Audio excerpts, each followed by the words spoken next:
Om Vasudeva Sutam Devam Kamsa Chanuramardanam Devaki Paramanandam Krishnam Vande Jagadgurum. Can you hear me? Can everybody hear me? At the back? I don't know why I can't hear myself. Oh, now it's okay, yeah. Yeah. Before we start, I had a very interesting experience this evening. There's this a conference at NYU in the philosophy department on the hard problem of consciousness. Many of you know what it is, thanks to me. I've been going on and on boring you about it. And today the discussion was the Advaita Vedanta answer to it. And so a professor from Australia, all the way from Australia, Miri Al-Bahari, she came and she gave a talk. Some of us, we went to attend it. Some of you are here who we went, we were there together. They were thinking, who are these strange people? So imagine the top people in philosophy, especially in philosophy of mind, Ned Block and others. I mean, these are names to be reckoned with. So they were there, and what we are studying here, that was being presented there in more philosophical language. When the presentation was going on, I was so delighted, the things that she was saying are almost, if you put them in Sanskrit, that's exactly what Shankaracharya was saying 1400 years ago. Exactly the same things. Not only that, it's a tough crowd. Somebody said it's a tough sell. Obviously, you wouldn't expect them to buy it or immediately take it up. But even the questions they asked, and the hard questions they asked, they don't know. Exactly those questions have been asked by the opponents of the Advaitins over the last 1400 years. And there are excellent answers to them. I'm not saying that it's all solved and cut and dried, of course not. But I think there are good answers to that. In fact, afterwards, I was talking to some of the philosophers and saying that you're trying to put me out of a job. I was feeling happy at the same time. I thought maybe I should retire, go back to the Himalayas. The Americans can take care of themselves. Now they are doing it in NYU, so why should we have a Vedanta society for it? Incredible. I was so happy to see this. In fact, what we are going to talk about today is directly related to the discussions that was going on at that time. And as a result, as a sort of consequence of that, I nearly did not make it to the class. I came out of NYU, then I went into Washington Park, and then I came out and I got lost. So I wandered around a little bit here and there, with time running out for the class. And I thought, no need to get anxious because nothing's going to happen unless I get there. So nothing interesting is going to happen unless I reach. But I did manage to come back. I said last time that the verse that we are going to do now, the 16th verse of the second chapter, is a very important verse. And philosophically speaking, at least from the non-dual perspective, it's the heart of the Bhagavad Gita. I'm using my words carefully. Philosophically speaking, from the non-dual perspective. If you're asking for practical advice in spiritual life, there are other verses which will be very useful. For Karma Yoga, something like Karmanyevadhikaraste, that is a central verse. What do? I don't want all this philosophy. How do I lead my life? Krishna will say at the very end, Sarva Dharman Parityajya, give up all other practices, take refuge in me. So practical spiritual advice, there are other verses. This will seem very theoretical. But this is fundamental to the whole of Advaita Vedanta, this verse. What does this verse say? It can be said easily. The central teaching of Advaita Vedanta. Brahman is real, the world is an appearance, and you are Brahman. Many of you are like, yeah, we know that. You should have been there at the seminar. Just each of these things was taken up and shredded.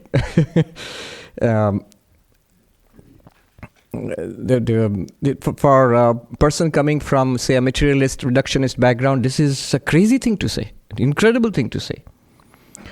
But this is the central message of Advaita Vedanta. Sri Ramakrishna, he was asked please teach me spirituality in one sentence. So the person who asked that was wise, because otherwise the whole of the Gospel of Ramakrishna, several hundred pages, 800 pages, 900 pages is the teaching of Ramakrishna. But one sentence, tell me all of spirituality in one sentence. And Sri Ramakrishna looked at that man and he said, Brahman is real, the world is an appearance. Assimilate this truth. And then the writer, no less than Swami Brahmananda, he says, saying this, Sri Ramakrishna kept quiet. He says this also. That means, emphasizes it, that Sri Ramakrishna did not add anything more to it. Brahman is the reality, the world is an appearance. In Bengali he said, Eiti dharana karo. Assimilate this. This is enough for enlightenment. This verse says it. This verse is for the first time. What is going on here? Krishna is talking about the Vedanta theory of the self. Who are we? And he has said that we do not die with the death of the body. Remember the last few verses? But now he is coming to the central teaching. There is one reality which appears as this universe, and you are that reality. Brahma Satyam, Brahman is real. Jagat Mithya, the universe is an appearance. And what about you? Jiva Brahmeva Napara. You are none other than that absolute reality. I was just thinking, it'll make you smile. The language the professor was using to say exactly this thing. She was saying that Advaita says there is an a-perspectival ground of consciousness, and that appears as perspectival subjects. Basically, this is the same thing.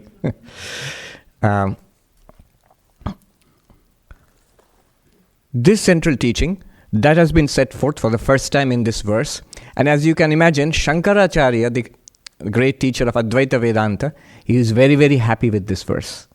So today we are going to not only read the verse and the basic meaning behind it, but I'm going to take you into, what I usually do not do, into the original commentary of Shankaracharya on this verse. So we'll do a close reading of his commentary. It's fantastic. And it has tremendous implications for philosophy. The commentary itself is so wonderful. And the great thing is, not only is the truth stated here, teaching given here, it is argued out, and it is also shown how you can directly experience it here and now and forever. So that's what's given here. There's a story which goes, Mahabharata was written by Vyasa, the great poet and sage. And remember the story, all the very nice stories. So Mahabharata, he needed somebody to take it down, he had to write it down. What do you call it? A stenographer? A scribe. So who does he get? Ganesha. So Ganesha is the scribe, with his elephant head and his enormous processing capacity. He is the scribe. And Vyasa is the person who's composing and giving out poetry as it comes to him, all in the form of poetry. And this greatest of all epics. But Vyasa knew that, Ganesha sets a condition. I will write it down, but you have to keep on composing and telling me the verses. It can't be like you can't take a break. And I'll keep writing. If the moment you stop, I will also stop. And the moment I stop, that's it, I'm done. Vyasa is no less. He said, okay, I agree to your conditions, but I have a condition of my own. And the condition is, the condition is, you must understand what you are writing. You must understand before you write it down. Once you have understood it, write it down. Don't write without understanding. And on purpose, Vyasa would once in a while compose a verse very difficult to understand. So that Ganesha would go, and Vyasa would take a breather, But very soon Ganesha is at it. Got it. And he starts writing. So there are those verses. So this is a story. It's just a story to show that there are difficult verses. They're called knots, granthi. And they are the places where you have to really pay attention because something deep is being said here. Untie it at that point, the whole thing becomes revealed to you. One of those verses is, there are others. You will often find them by their deceptively simple appearance and yet paradoxical statement. Sometimes paradoxical, or here it will seem tautological, stating the absolute obvious. So what does he mean? Let's see. Please repeat after me. Nasato vidyate bhavo, nasato vidyate bhavo, na bhavo vidyate satah, na bhavo vidyate satah, ubhayorapi drishtvantaha, ubhayorapi drishtvantaha, stvanayostat Tattvadarshibhi, Svanayo Tattvadarshibhi. The unreal never comes into existence, and the real never goes out of existence. Those who are truly wise, they have understood these two. The unreal as the unreal, and the real as the real. Those who are truly wise, they have understood these two. Now, on the face of it, it's strangely what philosophers call tautological, stating the obvious. One is one. A is A. It's tautological, that you're stating the obvious. Real is real, unreal is unreal. That's all. It's wise to know what is real and what is unreal. I have to go a little deeper. What does he want to say here? This is the philosophy of being, the philosophy of existence. Remember, there can be an approach to Brahman from Sat, existence, from Chit, consciousness, and also from Ananda, value or bliss. This is an approach from existence, what is, from Isness. Now, one way, I'll give you a simple explanation before we launch into what Shankaracharya does. One explanation is this. One way of explaining it is this. I have often mentioned, you can think of it in this way, things have intrinsic properties and incidental properties.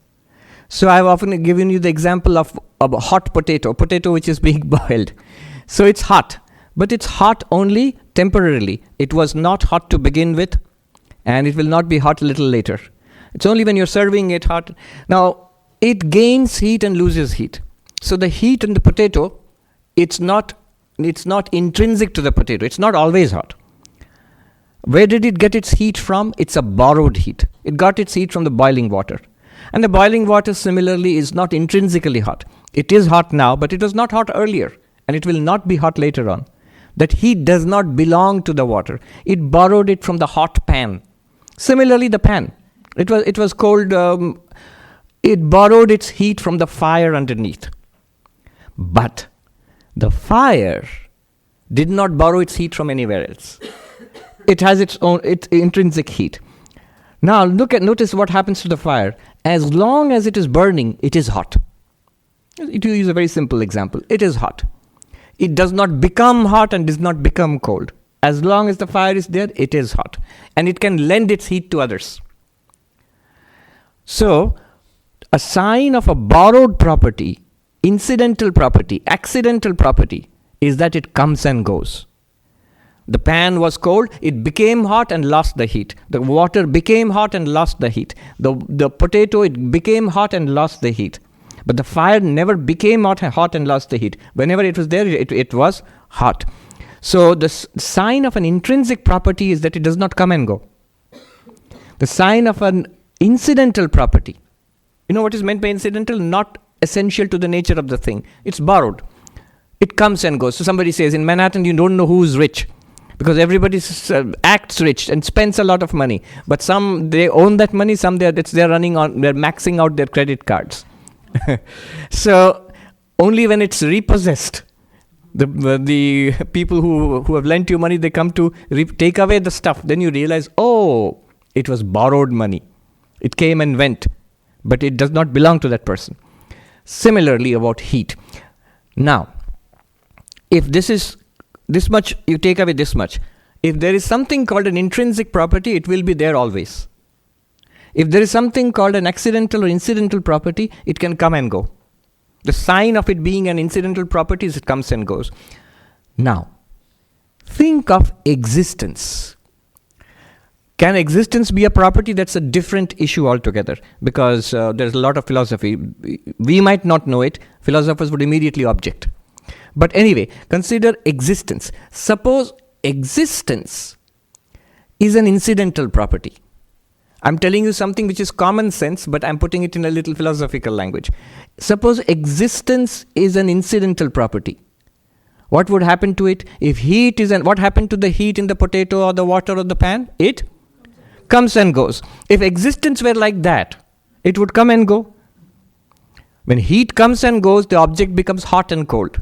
If existence comes and goes, what would happen to the object? It would be born, it would die, or it would be created, it would come into being, it would go out of being. Right? Are you with me? If existence is like that, if something gains existence, it's a fancy way of saying it is created or born. If something loses existence, it's a philosophical way of saying that it is destroyed or dead. Which means being born and dying, being created and destroyed, coming into being and disappearing, these are signs that these entities have borrowed existence. Existence does not belong to them. Incidental. The incidental existence, accidental existence, borrowed existence.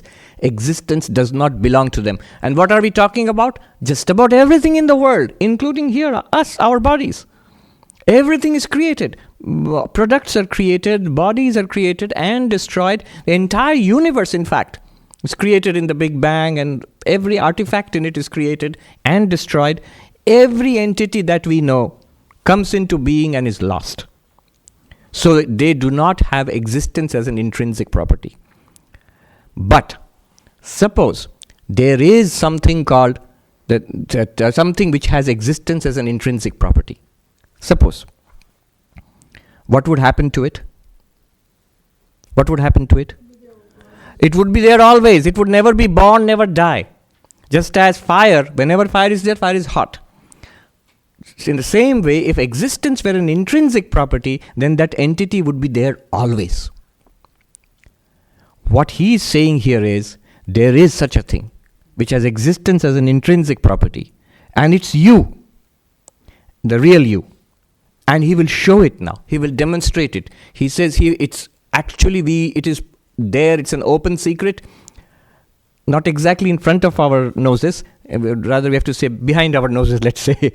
It's there all the time, an open secret. We just have to see it. He's going to show us now. So that's the whole story behind it. He's going to show us what we call our immortal soul, that we are Brahman. He's going to show that to us. Okay. He said, the unreal has no existence, does not come into existence, and the real never goes out of existence. He uses words asat and sat. Now, think of three kinds of entities. One is in Advaita Vedanta, which has intrinsic existence. That means it never goes out of existence. It always is. You would say that it's good to say such a thing. You have defined it. Is there actually such a thing? Yes, there is. We'll see today. Right today we'll see right here.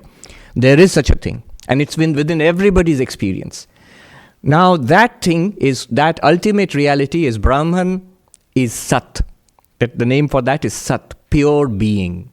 Existence, pure being, Sat. So he uses that word Sat.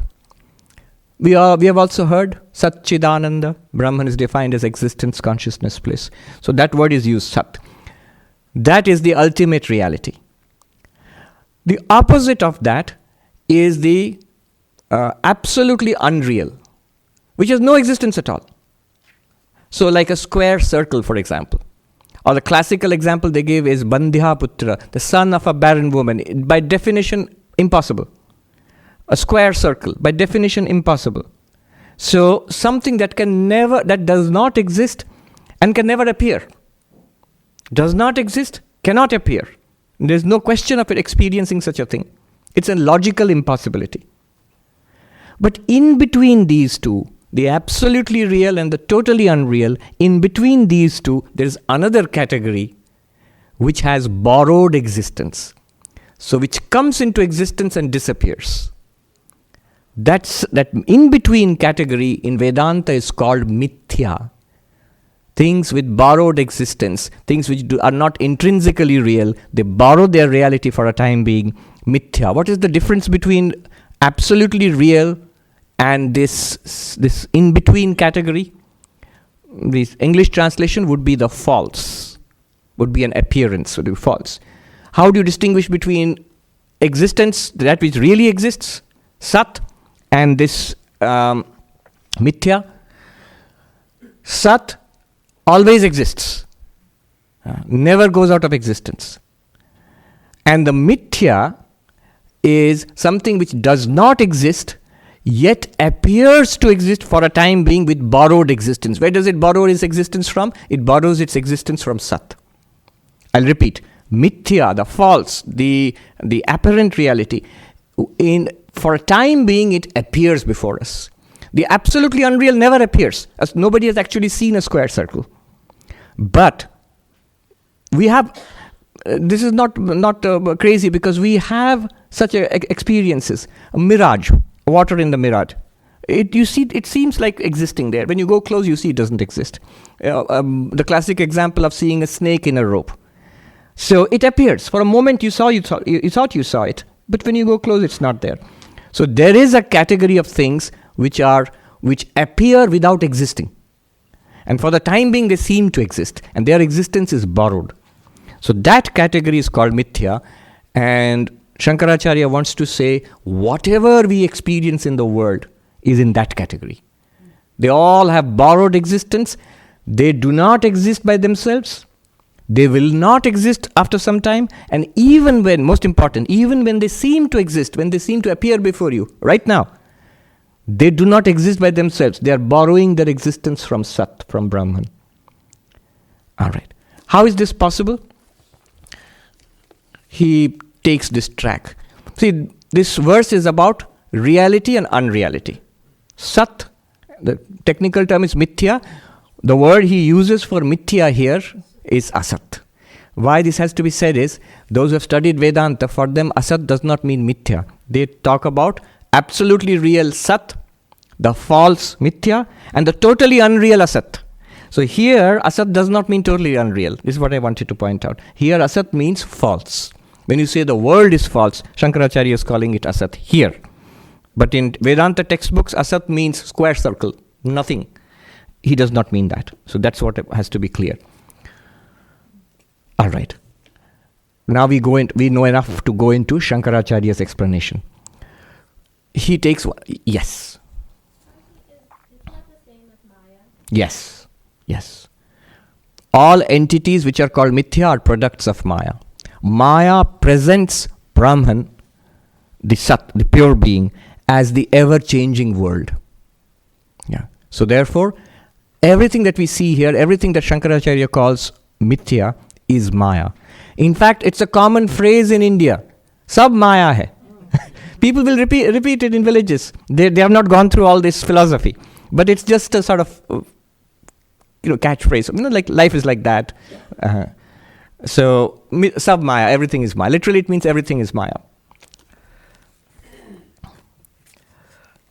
But when somebody says that, what he or she means in India is just let it go. It's just like that. Don't start philosophizing with that person. He'll be puzzled. All right. Now the track Shankaracharya takes is, how do you borrow existence? It's cool to talk about borrowing existence but is it possible? What do you mean borrow existence? It happens all the time. Where does it happen? Cause and effect. Material cause and effect. So clay, when you shape it into a pot, you call it a pot, but the pot, which has a name, a distinct form, and a use, name, form, use, nama, rupa, vyavahara, but its entire existence depends on the constituent clay. True or false? Only a few of you seem convinced. A clay pot. Look at this. A wooden lectern. Its entire existence depends upon the wood constituting it. Proof, take away the wood, the lectern would disappear immediately. Right? It has no existence. In fact, when I touch it, what do I say? Touch wood. I don't say touch lectern. I know I'm touching wood only. I can conventionally say I'm touching a lectern or a podium, but I know physically I'm touching the material out of which it is made. So, entire existence of this piece of furniture is the wood constituting it, the material cause. The wood is called the material cause. In Sanskrit, upadana karana. And this, using Shankaracharya's terms, we will see now, this podium would be called karyam, effect. Or he says vikara. Vikara means a modification of the material. So the podium is a modification of the constituent wood. Any modification, this is what he wants to say, any modification borrows existence from its constituent material. By the way, I'm enjoying this. But those who are thinking, I wanted some religion, let me go and get me some religion in my life. What have I landed up in? Don't worry, all that will come. Devotion and meditation and ethics, all of those things will come slowly. But this is the central teaching. So what have we got so far? Anything that is a modification, an effect, depends on its material cause for its existence. It borrows, a pot borrows existence from the constituent clay. This furniture borrows its existence from the constituent wood. All right. I'll read out the original Sanskrit. You will like it. I'll translate, of course. Shankaracharya says, Vikaro hisa, any entity you see is an effect, modification. Vikara cha vyabhicharati, effects keep changing. Yatha ghatadi samsthanam chakshusha nirupyamanam mridvyatirekena anupalabdhehe asat. He says, just as a pot, which you can see with your eyes, you can see the form with your eyes, yet there will be nothing left there if you take away the clay. You will not perceive anything at all if the clay is taken away. Other than the clay, you cannot see the pot. Other than the pot, can you see the clay? Yes, you can see it as a lump of clay. If you break the pot, you can see it as a broken pot. The clay you can see. In fact, all you are seeing is clay. Literally, anything that your eyes are contacting is the clay itself. Okay. So what did he say? Just like, he gives an example. Whenever he says yatha, it means just like. Just like the form of a clay seen by the eyes is not seen other than the form of a pot seen by the eyes is not seen other than the clay constituting the pot. Without that, no pot. Similarly, what does he want to say? Similarly, tatha, just like that. So when Shankaracharya is writing in Sanskrit commentaries, if there is a yatha means just like. Look for the tatha. Just like that. There he's going to make his point. Tatha sarvo vikara karana vyatirekena anupalabdhehe asan. Just like that, every effect, every product, vikara, has no existence, cannot be found, cannot be experienced without their constituent material. This is he says, asan, this is the very definition of falsity. So, what is his conclusion? Being an effect, being unable to exist, being unavailable for experience without its constituent cause, all these products are false. The term he uses, asat. In plural, asan in Sanskrit plural. Also, these ones did not exist before their creation and will not exist after the destruction. Remember, was not hot earlier, will not be hot afterwards. Is it getting hot? Do you need the fan? Some borrowed. He says, Janma pradhvangsabhyam praguddham cha anupalabdhe. Not only are they not existent without their constituent materials, but before their creation also you could not see them. And after their creation also, they are not available for experience. After their destruction. Before destruction was not there, before creation was not there, after destruction will not be there. Even when we say they are there, they are not there without their constituent material. So this name and form, all these things are names and forms. These names and forms are appearances. They are not there before they were created. They will not be there after they are gone. And even when they are there, they are still appearances of their underlying material cause. But you will say, yeah, so the clay is there, right? But the clay is not there apart from its cause. In the Sanskrit, in the old cosmology, how is everything? The clay will not exist apart from the earth element. They talk about sky, fire, space, fire, water, air, earth. So 5 elements. And today you can talk about matter as we understand it. So he says, so the clay does not exist without its cause, and that one does not exist without its cause. The clay is an appearance of its cause, and that cause is an appearance of its underlying cause, and that is an appearance of its underlying cause. So he says, Mrida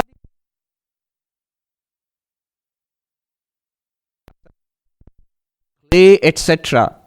are clay, and the whole sequence, because the first one cannot be experienced without its underlying reality, underlying cause.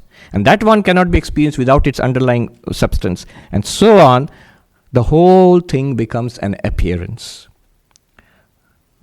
Then, question. So the guy who asked the question is very interesting. Often, just the question which comes to, maybe if you're following carefully, the same question will come to your mind. Are you saying everything will disappear then? Tadabhavecha sarvabhava prasanga iti chet? I say, wait, just a minute.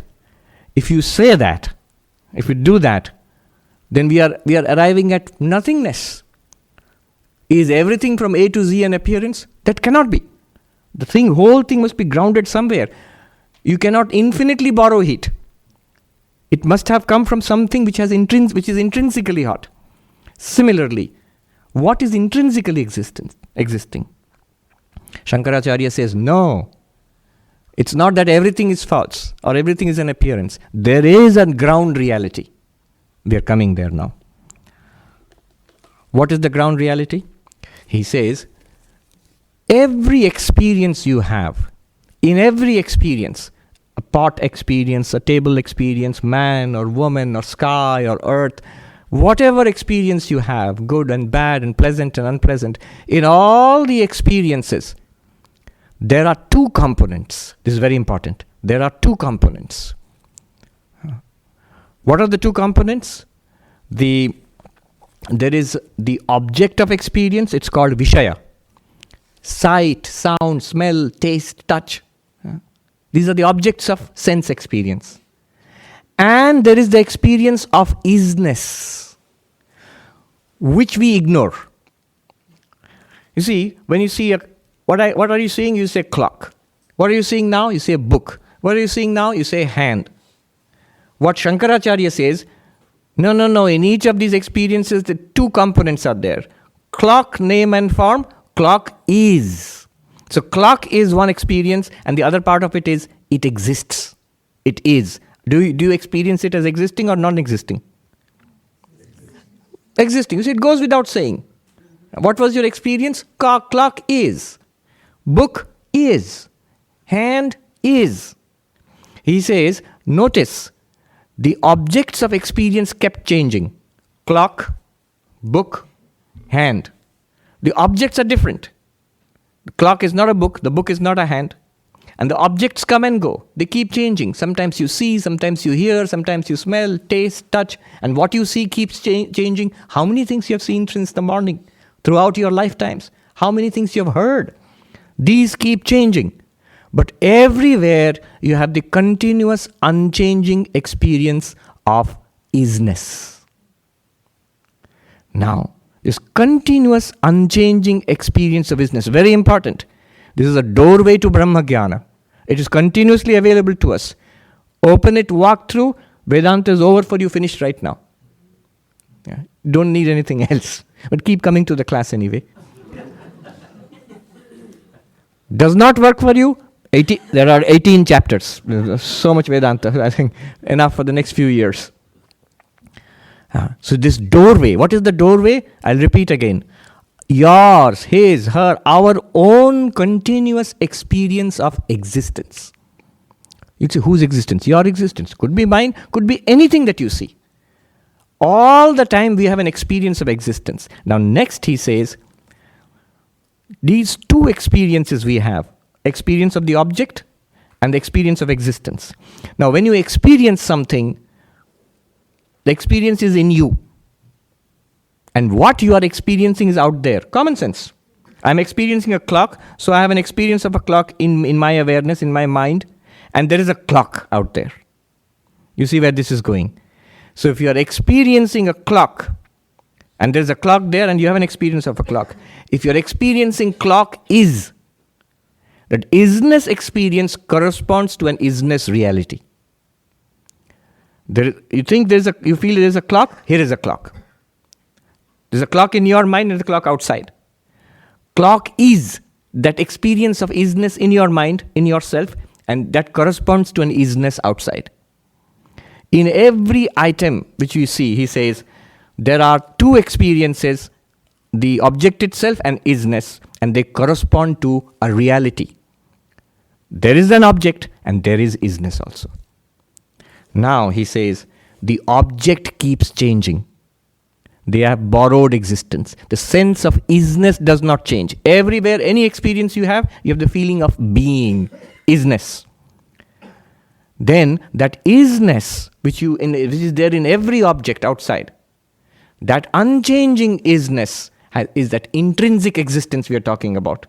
That does not borrow existence from anything else. That lends existence to everything. Remember, it may sound abstract, we are actually talking about our living experience every moment of our life, is analyzing it. That feeling of isness corresponds to a real isness which is there always. That does not come and go.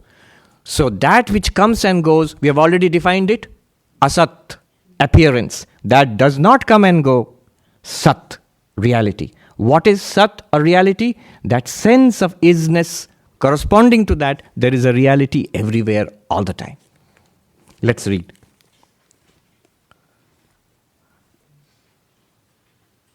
He says, Yad Vishaya Buddhi na vyavicharati tat sat. That entity about which your experience does not change, that is reality. Yad Vishaya Buddhi vyavicharati tad asat iti. The object about which your experience keeps changing, clock, hand, book, that one is an appearance. Why? Because that has borrowed existence. Iti sadasad vibhage buddhi tantre sthite. He says, in this way, in all our experiences, which experience? Every experience you have in life till now and what you will continue to have, you will have a continuous mixed experience of appearance and reality. Appearance and reality. Sad, asat. What is appearance? Names and forms. What is reality? Isness. What do you mean by isness? Track your own experience. That sense of being. Astitva. Amness. Okay. Then he gives an example. Sanghata, sanpata, sanhasti iti evam sarvatra. Pot exists. Cloth exists, elephant exists. In Shankaracharya's context, 1400 years ago, yes. So those are the common, we might say SUV exists. That's the closest we can get to the elephant. So, exists. And then he says, is. Do you notice? Tayo buddheyo ghatadi buddhi vyavicharati tatacha darshitam natu sad buddhi. And in these experiences, you will see the object keeps changing. The sense of isness does not change. We club them together and we never notice the background isness. Shankaracharya is drawing our attention. You think, can it be that simple? It's not. But in essence, it is pretty simple. He says, Tasmad ghatadi buddhi vishaya asan vyavicharat natu sadbuddhi vishaya abhyavicharat. Therefore, that which corresponds to your changing experience, clock, book, hand, these are appearances. Why? Because they change. What's the problem if they change? If they change, they have borrowed existence. They cannot be real in themselves. But your experience, everybody's continuous experience of isness, points to it's not itself a reality, it points to the reality which cannot be expressed. It points to a reality. Why is it that real? Because it does not change. You never see it coming into being, you never see it disappearing. Which one am I talking about? It isness, amness. In Sanskrit, astitva. Satta. Satta in Hindi means power, but here it means existence, being. Now, the person who's objecting is a funny guy. He's got all the good, tough questions. So he says, that's cool, but I've got questions. Number one, Ghate vinashte ghata buddho. Questions you will sometimes never think about also. He's a really smart guy. Ghate vinashte ghata buddho vyavicharantyam sadbuddhi api vyavicharati iti chet. He says, just a minute. You said pot exists and you're making a distinction between the pot name and form and the existence of it. Okay? Yes.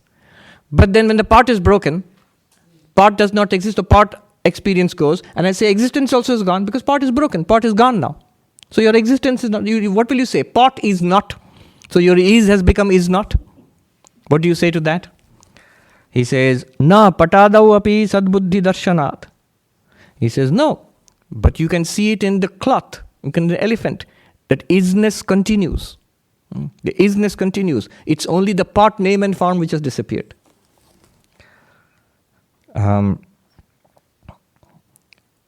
Then the questioner asks a similar question. He says, just a minute. Sadbuddhivat ghata buddhi api ghata antare drishyate iti chet. He's funny. He says that, you say existence, the experience of isness continues because if the pot is broken, the cloth is, you are saying. But then I can say that this pot is broken, but my experience of pot continues in another pot. So pot is the ultimate reality. Because everywhere there's pot. In this pot, I cannot say it's a pot anymore.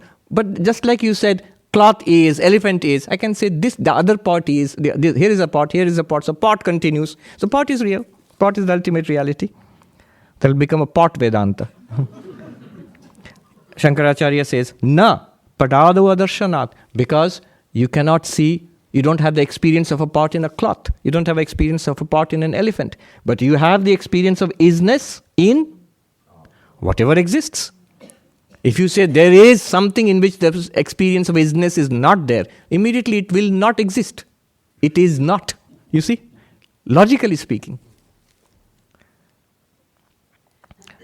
He won't let go. He's like a bulldog. He's got hold of it. He's going. He said, just a minute, let me clarify this. Sadbuddhi rapi nashte ghate na drishyate iti chet. You said isness is everywhere. Here's a very important point coming up. You said isness is everywhere. Fine.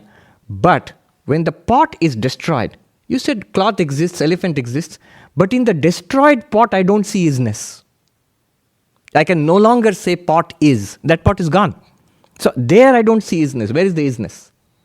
Where is it's not a superficial question. Suppose somebody asks, suppose everything in the universe is destroyed before the Big Bang or after the dissolution of the universe. In Hinduism, we talk about cycles of existence. So there will be times when the universe does not exist. Pralaya, the cosmic dissolution. Nothing is there. Then where is your existence? In the absence of all things, where is your existence? Just like that, in the absence of one pot, where did your precious existence go? Because we are saying is pot is not. Then he says, important point. Na visheshya bhavat sadbuddhi visheshana vishaya sati visheshya bhave visheshana anupapatto king vishaya syat natu punah sadbuddhe vishaya bhavat. Okay, he says, the only way we can actually experience this isness is in association with a name and form. Why? Because that isness is not really out there. It's you yourself, the pure subject. All those things which you experience, they borrow their isness from your own sense of being. But to experience them, you need an entity outside. Electricity is everywhere. But suppose you say all the bulbs and the fans, they are all taken away. No electrical appliances. Electricity is still there, but how will you know it? Unless something is spinning, something is magnifying sound, something is shining, you will not know the presence of electricity. Similarly, when all entities are destroyed, it's not that existence has gone, but existence has no more instances. It still continues. It still continues. I used an example of light. Once I was talking about this in Nalanda University, in not the old destroyed one. There's a new one there. So they had a seminar on Buddhism and Hinduism and Jainism, philosophies of consciousness. So I was saying an analogous thing. Consciousness is appreciated, understood, experienced when you have something to be conscious of. If there is an object, you feel I am experiencing it. If there are no objects to experience, it's not that consciousness has disappeared. It's that there's nothing to experience, so experience of things has stopped. So how to explain that? I was thinking how to illustrate it. And there was conference, PowerPoint projector. So the PowerPoint projector and the light, there's an intense beam of light. Now the funny thing about that beam of light is, you can see the picture on the screen. But the camera is there, or the projector is up there on the ceiling. You know what I'm talking about, you have seen. From there to the screen, an intense light is coming. But if you see there, it doesn't seem to be anything particular. It's only when the speaker, the presenter is walking through that beam, suddenly you see the face shining with white light or something. So what I said is, right now in this spot, there doesn't seem to be light. It's just air. But when I thrust my hand in there, you see my hand shines with light. When I remove my hand, what happens to the light there? It's still there. But it's not shining because an object is not there. When the object is there, the light, it reflects. And you see the object. One Swami put it very beautifully. What does the light do for the object? It reveals the object. What does the object, we know this, but what does the object do for the light? It manifests an already existing light. Is it true? Right here, you see, I can show a little bit here also. See? If I remove it, there's a light here. When I put my hand, you see how it's shining? Yeah. That light reveals my hand, but my hand manifests an already existing light. Similarly, names and forms manifest an always existing consciousness, always existing existence, being. Without the names and forms, the being is still there, but there's no way of experiencing it. That's what he's saying. Oh. Now, another important question is raised. I'm racing through it, sort of. I'm skipping a little bit.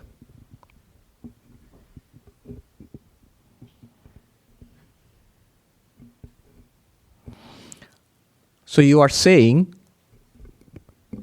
that existence is the reality and the objects are appearances. To put it in more terms we are used to, existence means Brahman. Brahman is reality and objects means world. The world is false or universe is false. Or in Sanskrit, Brahma Satyam Jagat Mithya. Do you see how we have led up to that? You're saying this. The same entity, in that you are saying the names and forms are appearances, the existence alone is real. Real because it is unchanging. The existence alone is real and it manifests these names and forms. It reveals or it gives existence, lends existence to the object. That's what you're saying. But this reality and falsity, they cannot exist together. How can the same thing be true and false at the same time? How can the same thing be true and false at the same time? This mic, is it true or false? True or false? The answer will be depends. You're asking from the point of view of Brahman existence? Yes, it is. You're asking about the mic name and form? Without the existence? It is not. Shankaracharya gives an example. Na idam udakam iti marityadyo anyatar abhave api samanadhikaranya darshanat. Tasmad dehade dvandasya sakaranasya sato na vidyate bhavati. He says, in a mirage, you see two things at the same time. You say, this is water. Now, two things are there. That sense of this and water. Water is not there. The water that you see there is an appearance. But there is something there. Hot air and the desert sand, that's there. So when you say this, it points to a reality. And when you say water, that's wrong. That water is not there. So a reality and an appearance exist together, coexist together. Yeah? A real desert and real water cannot coexist. But a real desert I mean the sandy one, not the cake. I can never get the pronunciations. Dessert, yes. You won't know this. It's very funny. There was a very senior Swami in St. Louis. He came to this country in the 1930s. Swami Sarvapriyananda ji. He came to this country a long time ago. And I went to St. Louis in the Vedanta Society there. The room where that Swami used to stay, they've kept it exactly like that. So they don't disturb it. Guests are allowed to stay there, guest Swamis. So everything is there like the way it was he died in the 1970s, I think. 70s. So everything is the way it was 50 years ago. So I was sort of rummaging around, and in one of the drawers, I saw a little notebook with pencil written in the 1930s. The Swami was trying to learn English, American English in those days. So one page says, with the English word and the Bengali meanings, desert, desert, desert. Three things. In Bengali it's written, Morubhumi, that's the sandy place. And the other one is the sweet thing which you eat. And the third one is what you deserve. You get what you deserve. And the whole notebook was painstakingly written full of words from the dictionary which he was trying to learn. So Shankaracharya says, desert is real. When you say this, there is something real there. But the water is not real. But what was your experience? This is water. One part of it is false, one part of it is correct. You say, book is an appearance, isness is correct. There is an isness. There is an isness running through all our experiences. Then he says, therefore, body, mind, external universe, all of them, they are appearances. Why? They are products. And the product or their modifications, they have no existence apart from their underlying causes. And the underlying causes have no existence apart from their underlying causes, all the way down to isness itself. They are all coming and changing and going, but ultimately down to isness itself. Tathacha atmana abhava avidyamanata na vidyate sarvatra vyabhicharat iti avochama. Therefore have we said that isness is the absence of that isness cannot be conceived of. What is that isness? It is you. It's not really an isness out there. Objects, time, space, all of them. Time is, space is, object is, universe is. Time, space, universe, all are appearances of Maya. That underlying isness is the stage on which the drama takes place, is the screen on which the movie of the universe is playing. And that screen, you are, that thou art. Philosophy, how does it affect me? It is the highest spiritual practice. Highest spiritual practice. I was just reading Swami Vijnananandaji, one of the disciples of Sri Ramakrishna. He is saying to people many years after Sri Ramakrishna passed away. He said, Keshav Sen, who was a great social reformer in India in those days, very well known, Brahmo Samaj. And he was very well known because he had actually traveled to England and met the Queen in those days. So Sri Ramakrishna says to him, you have crossed the oceans and seen many lands, so many things you have seen. Have you not seen my divine mother who underlies everything in the universe? Jagod jure achen. My mother who is the reality of the entire universe. Have you not seen her? Do you not have eyes to see her? What does he mean by that? It is this isness awareness, which is the Divine Mother. Swami Vijnanandaji explaining after that, He says, go on in spiritual life, advance, advance. You will see a vast radiance surrounding you all the time. And you will playfully, like a fish swimming in the ocean, you will playfully, swim in this vast, he calls it a vast radiance. It's here right now. We don't have eyes to see it. What is that vast radiance? It is nothing other than the infinite, unlimited isness awareness. The non-dualist. See, we say our language is meant for practical use. So it's a dualistic language. Table is, book is, clock is. You know what the non-dualist would like to say? Isness tables here. Isness clocks here. Isness books here. It's not as silly as it appears. If you look at the ocean, a child might say, oh, that wave has a lot of water in it. This wave is small one, has less water in it. Which is more logical, to say that waves have water in them, or the water is appearing as waves?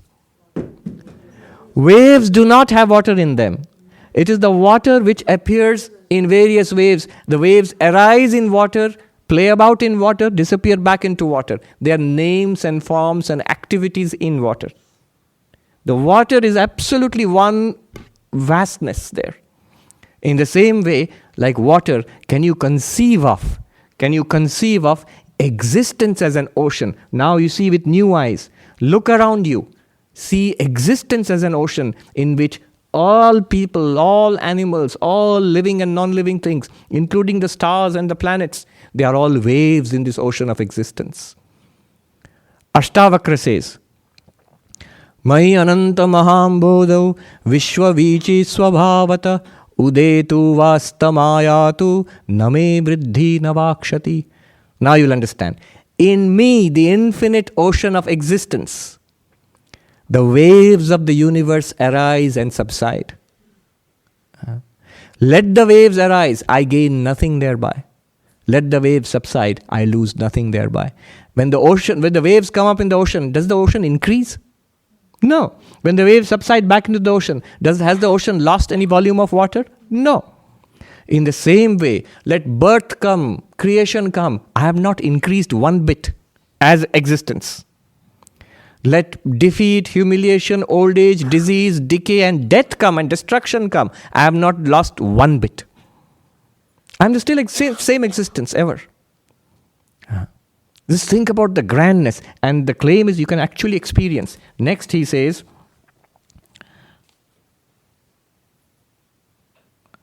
those who understand the difference between the truth, these two. He says, nirnaya, the conviction, clarity. Sad sadeva, asad asad eva. He says, the reality is real. The asad, the appearance is an appearance. I, the pure existence consciousness, I am real. That one, that I. And the body, mind, including the ego, and the body, and the external universe is an appearance. Appearance of what? Of me. In a sense, all this is an appearance. In a sense, all this is me. If you say this is real, then yes, it is real as you. Because its reality depends on you. It's borrowed from you. But remember, by you, I don't mean this person. I mean that sense of isness awareness, sat chit, which we continuously experience in all our experiences. Then what do you have to do? Tvam api tattvadarshinam drishtim ashritya. He says, oh Arjuna, here Shankara is pitching in to help Krishna. He's saying, Arjuna what should he do? Take up this viewpoint. Take up this viewpoint. Tattvadarshi means a knower of reality. Take up the viewpoint of the knower of reality in your life. Shokam moham cha hitva. Arise above delusion and sorrow. I am asan eva. All the waves that come in your life, say that they are appearances like marichi jalavat, like the water of a mirage. Manasi nischitya titikshasva. With this clarity, with this conviction, he says, go back to the earlier verse. He said, all the afflictions in life, what had he said? What's the solution? He said, put up with them. How will you put up with them? With this clarity and conviction. This is how you live your life and do whatever has to be done. It gives you enormous freedom. Nothing here. I was thinking, That professor, the lady in the university, NYU, she said this. This is very poetic Sanskrit, but what she said was, the entire universe of objective and objective entities is contained in one inclusive, within the boundaries of one inclusive, a-perspective ground of consciousness. But so this is what he's saying. I'll end with one monk I know in the Rishikesh, Haridwar. So there was a great teacher. He was teaching about Vedanta, and he didn't know much about modern science. So somebody had shown him an X-ray, and he said, "I saw this, oh monks." We were all sitting around. "Oh monks, maine dekha, I saw this. A light which goes through the skin and the blood and the flesh and to the bones, to the very bones." He says, exactly like this. I love the way he would bring all these examples back to Vedanta. Exactly like this should be your vision. Like supervision, Superman. Not to see through to the bones. He says, see through to reality. He says, Mahatma ki drishti aisi honi chahiye. The vision, the perspective. It has nothing to do with the physical vision. Your perspective, the perspective of a monk, of a practitioner of non-dualism should be like this. Keep your attention on the unchanging reality and enjoy the movie, the ever-changing waves of the ocean which you are. You are the ocean. Why are you so worried about little waves? Rise above the little. Nothing can affect you. It can affect the body, but you are not the body. The body is a wave in you. Instead of thinking I am a tiny spark of consciousness in an uncaring, vast universe of eternal time and space, all the time and all the space and all the conscious and non-conscious entities are little waves and bubbles in you. This is not megalomania. It says it's actually an open secret. Vivekananda called it an open secret, continuously available to us. It requires a change in perspective. Today, towards the end, after the end of the discussion in the university, one problem the philosophers had, the lady who presented it did a good job. But see, he gave examples of Ramana Maharshi and Nisargadatta and others. In that mystic experience, they have experienced the oneness. Now, for a moment you say that, what happens is the evidence then becomes locked up in the hands of a few people. The question will be, why should I believe you? Somebody was repeatedly asking, this is an enormous claim you are making. Where is the evidence for this?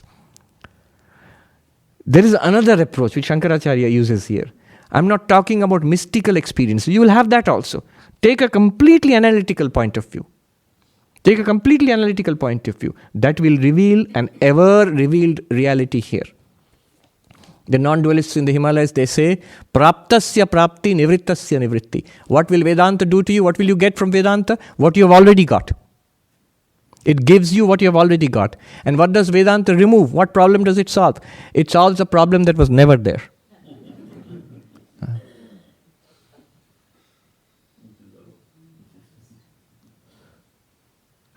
Praptasya prapti nivrittasya nivritti. Yeah. Yes. How did you go there? No, you're right. You're right. That's the ultimate answer. But how did you? I'm interested in knowing why. Because of the part and the part is just an effect. So there has to be a cause. Yes. So the clay is the material cause of the pot. In the same way, Brahman is said to be the material cause of this universe. But you said Brahman is not the cause of the universe. Why did you say that? The part is also an appearance. Ah, you're right. If it's an appearance, see, if something, a seed germinated and it made a beautiful plant, so you can say the seed is the cause of the plant, correct? It's the material which became the plant. But you say the seed made a beautiful plant. Where is it? No, in my dreams. If you say the plant is in my dreams, then you will say that seed is not the cause of the plant in your dreams, because that plant does not exist. So if the universe is an appearance, then the question will arise, what is Brahman a cause of? What did it produce? What did it create? Nothing. Brahman alone remains. There is no universe that was created. There's no universe that was created. But it is experienced. That's the joy of it. When King Kong comes and climbs the Empire State Building, I saw the movie when I was a kid. Now, all of that happened. You had the experience. But actually King Kong did not come into the movie hall. No. In the same way, what happens here is an experience created by your Maya. It's your glory. Within you, the existence consciousness. So is Brahman materially a cause of the universe? Is it a creator, God? No. It is the universe. And it is you. Yes. So just following this question, if there is no creator, Yes. there is no time also, right? From Brahman's perspective. Yes. Right. No time, no space. In fact, when you say eternal, Brahman is eternal, you've already accepted time. And then you say, but actually even time, look at the logic. Will you say time is, the moment you say time is, then the isness becomes real and it's appearing as time. Space, if you say space is, space depends on isness. Because without is, space will disappear. You might say, people might say, it's a word game you are playing. No. Because continuously the reference is to your experience. Look at your own experience. How can you say it's a word game? So this Brahman you are, that is the central teaching that Krishna is giving Arjuna. Now there are many, many issues which will come up here. Yes, so that will be discussed. 18 chapters are there, plenty of time. Down to, yes, we'll end with that question. God, Brahman created the universe. In the Bible also they say about Adam and Eve, he created Adam and Eve, and then that's how the world came. Yes. So then he did create the universe. So you step down one step, then Brahman, this very Brahman becomes what is called in Vedanta the Saguna Brahman, which is the creator of the universe, which through the power of Maya doesn't create exactly, projects the universe, if you want an explanation. But Vedanta will tell you that's a story. If you want a story, yes. What Vedanta tells you is, all the things in the dream, which you see in your dream, the people and the plants and the places, were they really created by you or imagined by you? They were imagined by you. So you're not really their creator in that sense. No things were created. They're projected by you in your own mind. All the time when you see those places, when you meet those people in your dreams, they are none other than you. Similarly, this entire universe which we are experiencing is none other than Brahman. If it was other than Brahman, if it's at all possible, then you could say Brahman created something apart from itself. But it did not. And it cannot be other than Brahman. Can you tell me why? If Brahman is, then other than Brahman will become? Is not, yes. You're good Vedantins now. Other than is not. Apart from is not. Then will not exist. It will not exist at all. Yes. But why would Brahman take such form? Why would the question of why. Why? This has come up again and again. Why? There are many, many answers. I'll give you a few.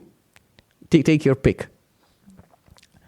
We'll end with that. It's a very profound question. In fact, today in the university, one place it got stuck is, so that you are saying there's one, again the same thing, a perspectival ground of consciousness. Yes. And from that the many have come. How? Why? And she was struggling to answer that. And it's unfair to expect somebody to answer that immediately, what we have been struggling over for thousands of years. But you see, what's the beauty is this. All the questions, the difficult ones also, are exactly the right questions to ask. That means, for the first time in New York University, with the top philosophers of the world, they are going through a question-answer process on the track where thousands of years ago, Advaitins, Tibetan Buddhists, the dualists who are opponents of the Advaitins, they are having the exact same debate with the exact same questions, only in Sanskrit. So, your question is why? I'll give you a few candidates, see if you like it. One is the theory of the standard answer is given, karma. Why does this world exist? Because of your own karma, our collective karma. Where did this collective karma come from? Our past lives. Yeah, but where did that world come from, the past life world? Because of the earlier life. You will say, then where did the first life come from? And you will say, no, there is no such first life, it's beginningless. You will say it's a cop-out. You're beginningless, how can there be beginningless? There is an answer to that also, but let's switch to the next answer. The next answer is, it is Brahman's play because it can. Alan Watts, I've told you the story. Alan Watts said, God alone existed. It's a children's story, but I really like it. A very profound story. He said, God alone existed. Eternity to eternity. But eternity is a pretty long time. So God got bored. He's lonely. Now God wanted a playmate, a buddy to play with.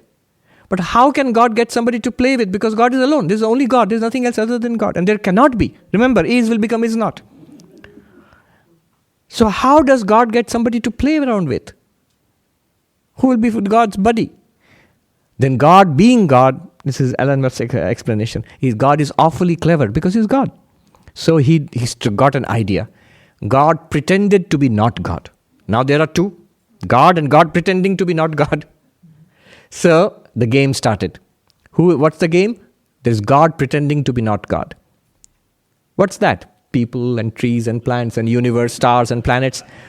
And the problem became, because God is God, he is awfully good at what he does. So when he pretended to be not God, he forgot that he was God. And then what was a play became a nightmare. And now God who is pretending to be not God and forgotten that he is God, suffering so much, is trying to search for God. And this is the story of the universe. Beautiful story, really. All of Vedanta packed into that. Candidate, would you like this story? And you say, yeah, it's poetic, but playing, God plays, why would God want to play? All right, now we are getting serious. One more option, the last but one, is what standard answer in Advaita, Maya. Maya. So God has this power which allows God, or let's not use the word God, Brahman, Isness, has this power which allows Isness to appear as many forms.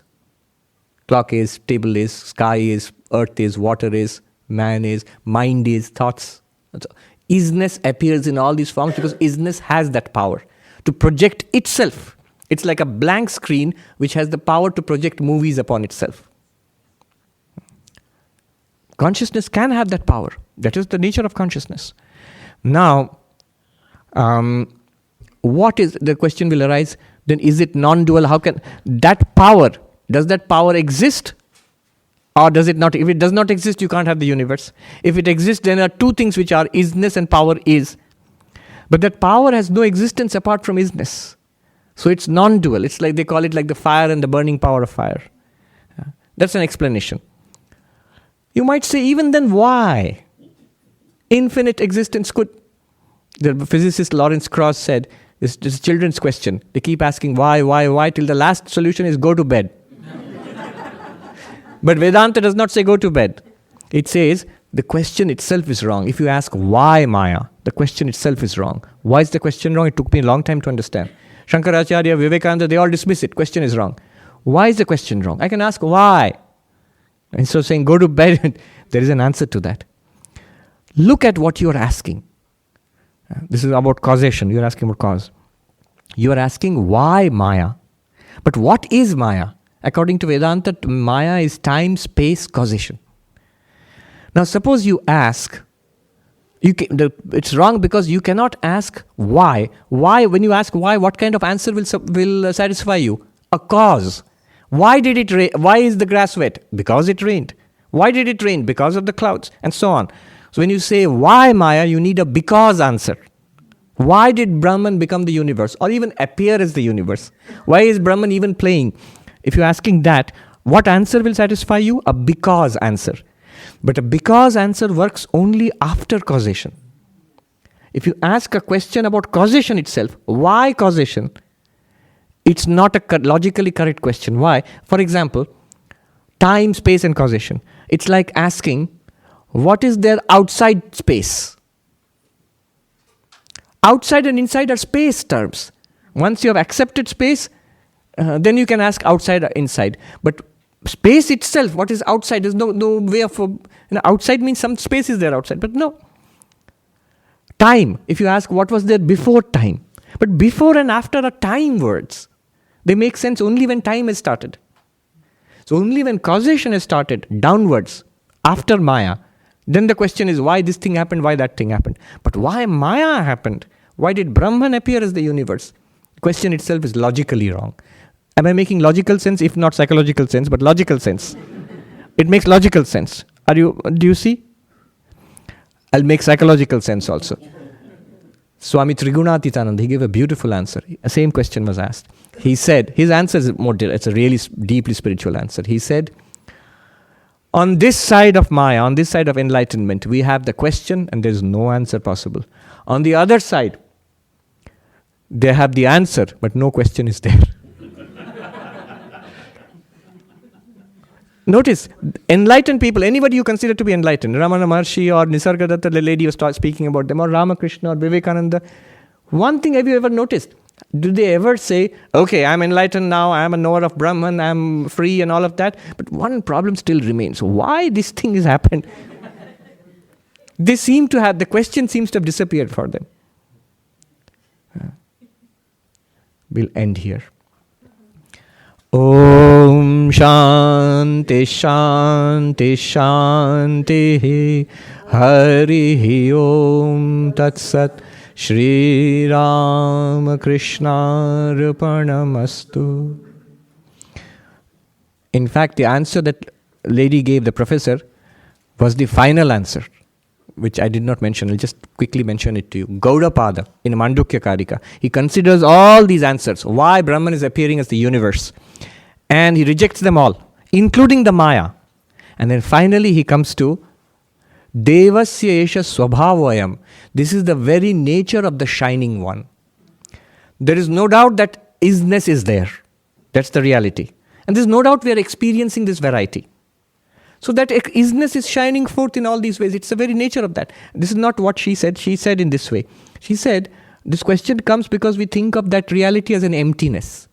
But in all the scriptures, it is thought of as a plenum, as an infinity. As everything is there in an unexpressed state, and then it gets expressed. You're asking, why does the sun shine? It's the very nature. The process of fusion produces heat and light. Same about Brahman. It's the very nature of Brahman to shine forth in all these ways.